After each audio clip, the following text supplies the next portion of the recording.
नमस्कार। राज्य शिक्षा शोध प्रशिक्षण परिषद पटना में आपका स्वागत है।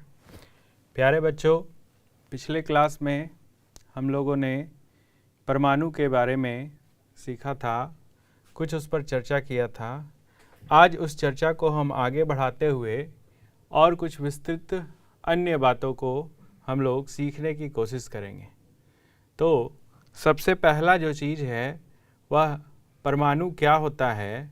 तो आप लोगों ने पिछली कक्षा में सीखा कि परमाणु पदार्थ का अति सूक्ष्मतम कण है और इसे विनाश नहीं किया जा सकता है।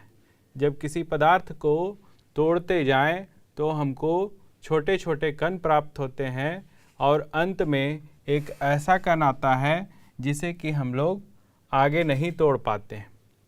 अब इस बातों से हमें यह पता चलता है कि वह एक सूक्ष्मतम कण है। परमाणु एक सूक्ष्मतम कण है। अब यह किसी भी प्रक्रिया से इसको तोड़ा नहीं जा सकता है। आगे इसके बारे में हम देखते हैं। देखिए, कुछ सूक्ष्मतम कण होने के साथ साथ यह किसी भी रासायनिक प्रक्रिया में भाग लेता है, परंतु अपने रासायनिक और भौतिक गुणधर्मों को बदलता नहीं है। मतलब परमाणु सूक्ष्मतम कण है जो किसी रासायनिक प्रक्रिया में भाग लेगा, लेकिन उसके जो रासायनिक गुण होंगे, उसके जो भौतिक गुणधर्म होंगे, वह उसमें बदलेंगे नहीं, अर्थात बिना बदले वह रासायनिक अभिक्रिया में भाग लेता है। अब बात आती है इसे देखने की, तो इसे शक्तिशाली सूक्ष्मदर्शी से भी देख पाना संभव नहीं है। इसके लिए हम देखते हैं कि अगर कोशिश किया जाए तो बहुत छोटे हैं, बहुत छोटे छोटे हैं। हम अगर उनको मापने की कोशिश करें तो परमाणु कितने बड़े होते हैं, आइए इस पर चर्चा करते हैं। तो देखिए, परमाणु की त्रिज्या को नैनोमीटर में मापा जाता है। नैनोमीटर क्या है बच्चों?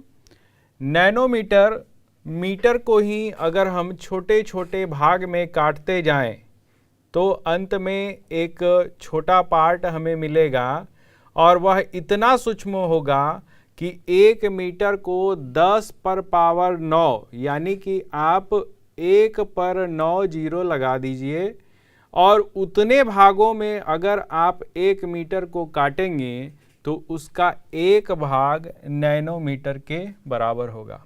जाहिर सी बात है बच्चों, इस नैनोमीटर को हम लोग सामान्य तरीके से नहीं काट सकते हैं और यह प्रकृति में अति सूक्ष्म है।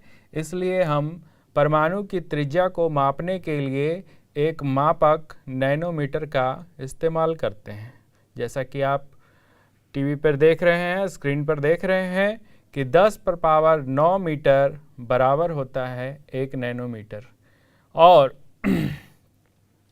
सबसे सूक्ष्म जो परमाणु है वह हाइड्रोजन का परमाणु है और इस हाइड्रोजन के परमाणु की त्रिज्या 0.37 गुने 10 पर पावर -10 मीटर, या इसको हम बदलें तो 0.037 नैनोमीटर होती है, जहाँ पर 1 नैनोमीटर बराबर 10 पर पावर -9 मीटर है।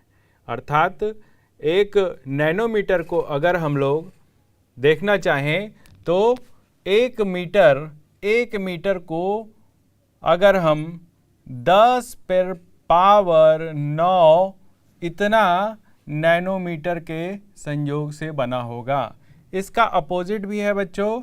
अगर हम 1 नैनोमीटर निकालना चाहें तो आसानी से गणितीय परिकल्पना से 10 पर पावर -9 मीटर बराबर 1 नैनोमीटर होता है।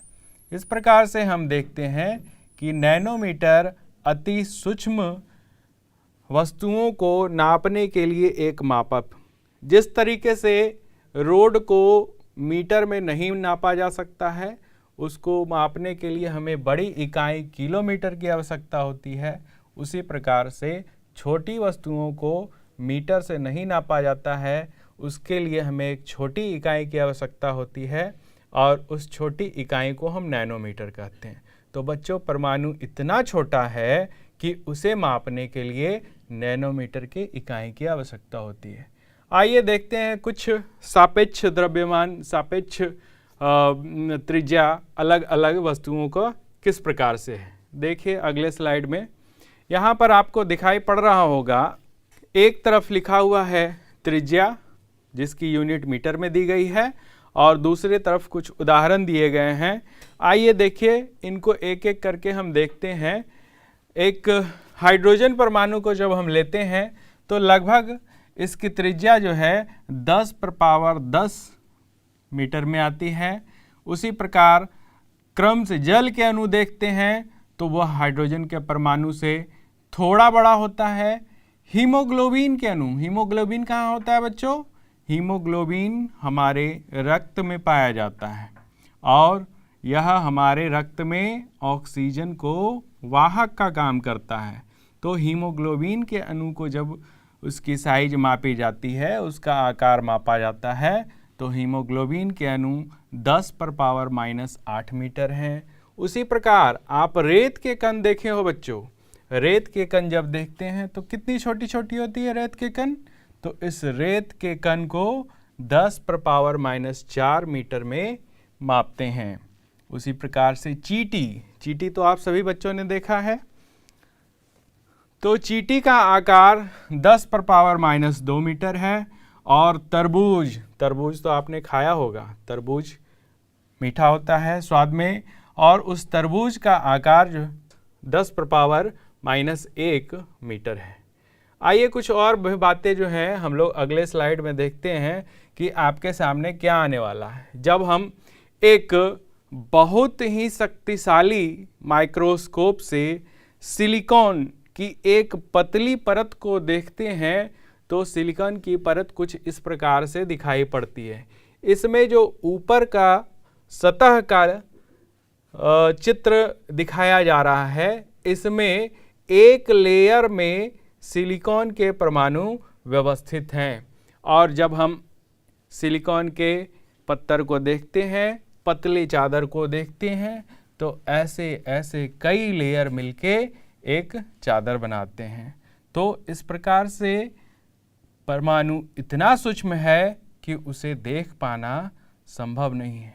तो सोचो बच्चों, जिस चीज़ को हम देख नहीं पा रहे हैं उसके बारे में हम उसका वजन मापना हो, उसको देखना हो, तब तो और भी दिक्कत होगी।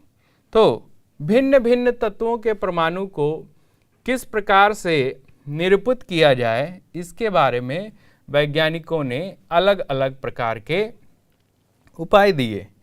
डाल्टन ने कुछ चित्रों के द्वारा उसे समझाया और बर्जीलियस ने कुछ अलग तरह के नामों के द्वारा उसे संकेत के द्वारा लिखने की प्रयास किया। आइए देखते हैं कि कैसे डाल्टन ने अलग अलग परमाणु को दर्शाया। तो यहाँ पर देखिए बच्चों, आपके सामने आ रहा है, ये आपकी किताब में ही है और इस किताब में आप पढ़े होंगे। तो डाल्टन ने परमाणुओं को दर्शाने के लिए अलग अलग चित्रों का उपयोग किया। आप देखिए यहाँ पर कौन कौन से परमाणु हैं। यहाँ पर हाइड्रोजन है, फास्फोरस है, कॉपर है, गोल्ड, कार्बन, सल्फर, सीसा, प्लेटिना, ऑक्सीजन, आयरन, सिल्वर, पारा, ये सब उस समय के ज्ञात तत्व थे। और उन ज्ञात तत्वों को बार बार लिखना हाइड्रोजन लिखने में बड़ा लंबा होता है, इसलिए हम इसे अलग अलग चित्रों द्वारा दिखाते हैं। परंतु इन चित्रों द्वारा दिखाने में एक समस्या आई। समस्या ये हुई कि बार बार से जब हम रासायनिक अभिक्रियाएं लिखते थे तो इन चित्रों को बनाना बड़ा मुश्किल होता था। तब वैज्ञानिकों ने सोचा कि क्यों ना कुछ और भी आसान तरीका निकाला जाए जिससे कि हम तत्वों के संकेतों को लिख सके। तो आइए हम लोग देखते हैं कि किस प्रकार से अलग अलग लोगों ने, विभिन्न विभिन्न वैज्ञानिकों ने नाम के लिए, अलग अलग तत्वों के नाम के लिए अपने अपने सुझाव दिए। जैसे कुछ तत्वों को नाम उनके व्युत्पत्ति स्थानों से दे दिया गया जहाँ वे सबसे पहले मिले थे। जैसे कि कॉपर तत्व सबसे पहले साइप्रस जगह से पाया गया था। लोगों की जानकारी कॉपर के बारे में साइप्रस जगह से हुई थी, इसलिए उसने उन तत्वों को कॉपर का, साइप्रस ग्रीक वर्ड है और उसी से मिलता जुलता नाम कॉपर उसको दे दिया गया। कुछ तत्वों को उनके विशिष्ट रंगों के आधार पर नाम दे दिया गया। जैसे स्वर्ण जिसको कि अंग्रेजी में गोल्ड कहते हैं और उसका मतलब होता था पीला, क्योंकि सोना जो है दिखने में पीला होता है। इसलिए उन लोगों ने कहा कि कुछ तत्वों को उनके स्थानों के नाम से नाम दिया जाए, कुछ तत्वों के उसको रंगों से नाम दिया जाए, परंतु सभी तत्वों के लिए भी ऐसा संभव नहीं था। तब क्या किया गया? आगे कुछ वैज्ञानिकों ने कुछ और भी अलग तरह के सुझाव दिए। आइए देखते हैं कि किस वैज्ञानिकों ने किस तरीके से सुझाव दिए। जैसे अधिकतर तत्वों के प्रतीकों को उन तत्वों के अंग्रेजी नामों के एक या दो अक्षरों से लिया गया और इसमें पहले अक्षर को हमेशा कैपिटल लेटर में लिखा गया और दूसरे अक्षर को छोटे लेटर में लिखा गया। जैसे कि आप उदाहरण में देख पा रहे हैं, हाइड्रोजन HYDROGEN हाइड्रोजन इंग्लिश में इस तरीके से लिखते हैं, इसलिए उनके नाम के पहले अक्षर H जो शुरू हो रहे थे उस H से दे दिया। H कैपिटल होता है, इसलिए पहला अक्षर को हम लोग कैपिटल से देते हैं। एल्युमिनियम में देखते हैं कि एल्युमिनियम के दो शब्द हमें लिखने हों तो पहला कैपिटल और दूसरा स्मॉल लिखते हैं। जैसे आप देख पा रहे हैं कि एल्युमिनियम के लिए कैपिटल A और स्मॉल l लिखना सही है, जबकि अगर कोई विद्यार्थी या कोई बच्चा उसे कैपिटल A और कैपिटल L लिख देता है तो ये गलत हो जाएगा। हमें ध्यान रखना है कि पहला लेटर कैपिटल हो और उसके बाद वाले लेटर स्मॉल हो। इसी प्रकार से कोबाल्ट में भी कार्बन C जो है वो कैपिटल होगा और O स्मॉल हो जाएगा। तो इन सब नामों को आजकल कौन गाइड करता है? आजकल इन नामों को IUPAC इसका फुल फॉर्म है international union of pure and applied chemistry, जिसका कि फुल फॉर्म आपको लिखा हुआ स्लाइड में मिला। तो ये संस्था जो है आजकल किसी भी तत्वों के नामों के लिए नियम बनाती है और इन अलग अलग तत्वों के नाम इस IUPAC संस्था के द्वारा दिए गए नियमों के अनुसार दिया गया है। मान लो कि आज के दिन में कोई एक नया तत्व खोजा गया, तो उस नया तत्व को नाम देने के लिए IUPAC ने नियम बनाए हैं और इन्हीं नियमों के अनुरूप हम उनका नामकरण करेंगे। आगे की कक्षाओं में तुम इन बातों को भी सीखोगे कि नए तत्व आविष्कार किए गए हैं तो उनका नामकरण किस प्रकार से किया गया है। आओ कुछ और सीखते हैं कि तत्वों को, नामों को और कैसे लिखा जाए। तो हम देखते हैं कि कुछ तत्वों को के प्रतीक को उनके अंग्रेजी नामों के प्रथम अक्षर तथा बाद में आने वाले किसी अक्षर को संयुक्त करके बनाते हैं। अभी तुमने देखा एल्युमिनियम का, एल्युमिनियम में A और L दोनों लगातार आ रहे थे, इसलिए हमने A और L लगातार वाले दोनों लेटर को लिया, लेकिन हर जगह ऐसा सही नहीं है। जैसे हम क्लोरीन देखते हैं। तो क्लोरीन का फॉर्मूला जब हम क्लोरीन का नाम लिखेंगे तो CHLORINE हो जाएगा, क्लोरीन हो जाएगा। लेकिन यहाँ पर CH ना दे के C के बाद किसी और अन्य लेटर को ले लिए और यहाँ पर हम L ले लिए। इस प्रकार से क्लोरीन का नाम, उसका प्रतीक C, कैपिटल C और स्मॉल l हो गया। उसी तरह जिंक का Z, कैपिटल Z और N हो गया। आइए कुछ हम लोग एक लिस्ट देखते हैं, एक उसमें पता करते हैं कि किन किन तत्वों के नाम क्या क्या रखे गए हैं। देखिए इस स्लाइड को ध्यान से देखिए आप लोग। यहाँ पर आपको तत्व और चिन्ह उसके दिए गए हैं। अब एक एक करके बड़ा ध्यानपूर्वक इन तत्वों को और उन चिन्हों को देखना है, क्योंकि हम देखेंगे कि कहीं पर तो लगातार दो अक्षर को लिखा गया है, जैसे कि एल्युमिनियम में Al, ऑर्गन में Ar, बेरियम में Ba को प्रतीक के रूप में लिया गया है। उसी प्रकार से कैल्शियम में Ca को प्रतीक के रूप में लिया गया है। परंतु क्लोरीन में यह बात लागू नहीं होती है। क्लोरीन में C के बाद H आ रहा है, परंतु L को हम लोग चिन्ह के रूप में व्यक्त करते हैं। इस प्रकार से क्लोरीन का Cl हो जाता है।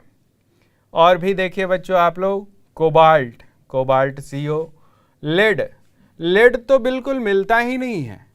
लेड Le से शुरू हो रहा है और आप देख रहे हैं चिन्ह में Pb लिखा गया है। जी हाँ बच्चों, यहाँ पर ध्यान देने की बात है। कुछ तत्वों को प्रतीक उनके लैटिन, जर्मन या ग्रीक भाषाओं में उनके नाम से बनाया गया है।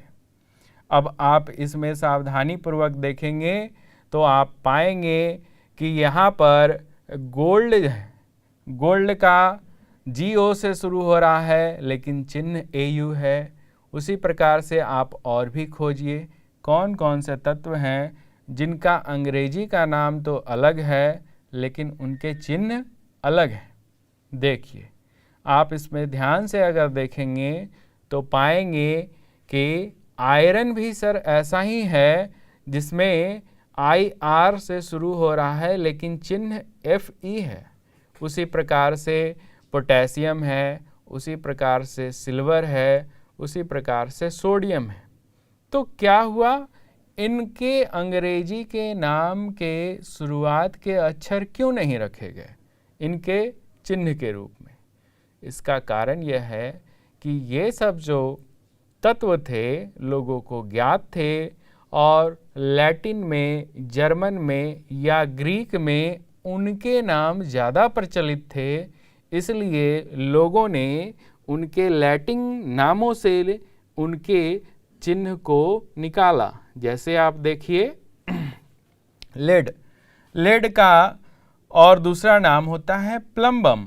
तो यहाँ से हमने उसके चिन्ह के लिए P और B को निकाल लिया। गोल्ड का नाम होता है ऑरम, इसलिए यहाँ से चिन्ह के रूप में AU के ले लिया गया। आयरन का नाम है फेरम, इसलिए यहाँ से हमने Fe ले लिया। उसी प्रकार से पोटेशियम को हम लोग कैलियम के नाम से भी जानते थे, इसलिए उसके चिन्ह के रूप में K को, कैपिटल K को यूज किया गया। सिल्वर को आर्जेंटेनम के नाम से जानते हैं, इसलिए सिल्वर को AG के रूप में लिखा गया। सोडियम को नाइट्रियम के नाम से भी जाना जाता है, इसलिए सोडियम को Na से लिखा गया है।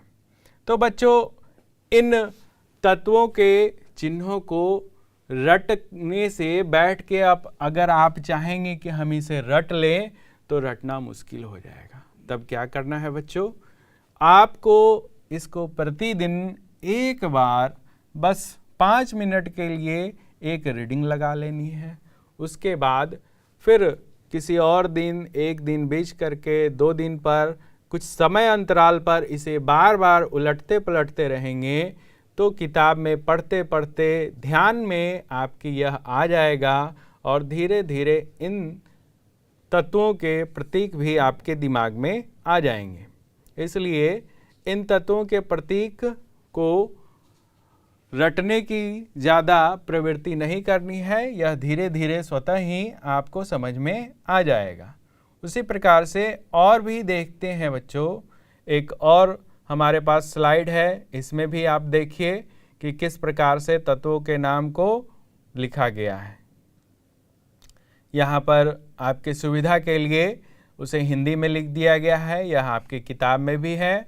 और यहाँ पर भी आप देख सकते हैं कि अलग अलग तत्व हैं, aluminium, argon, barium, boron, bromine, calcium, carbon, chlorine, cobalt. यहाँ पर जितने भी तत्व दिए गए हैं बच्चों, यह उस समय के ज्ञात तत्व थे और इन तत्वों को आप 2-4 बार प्रयास करेंगे तो यह आपको आसानी से स्मरण हो जाएगा। बैठ के अगर आप रटने की कोशिश करेंगे इनको तो वह तत्व एक दूसरा में मिल जाएगा। इसलिए आप इनको बिल्कुल भी रटने की कोशिश ना करें, एक निश्चित समय अंतराल पर इसको पढ़ते रहें, पलटते रहें और यह तत्व स्वतः ही, तत्व के प्रतीक स्वतः ही आपको याद आ जाएंगे। तो आज के लिए वीडियो में इतना ही बच्चों, धन्यवाद।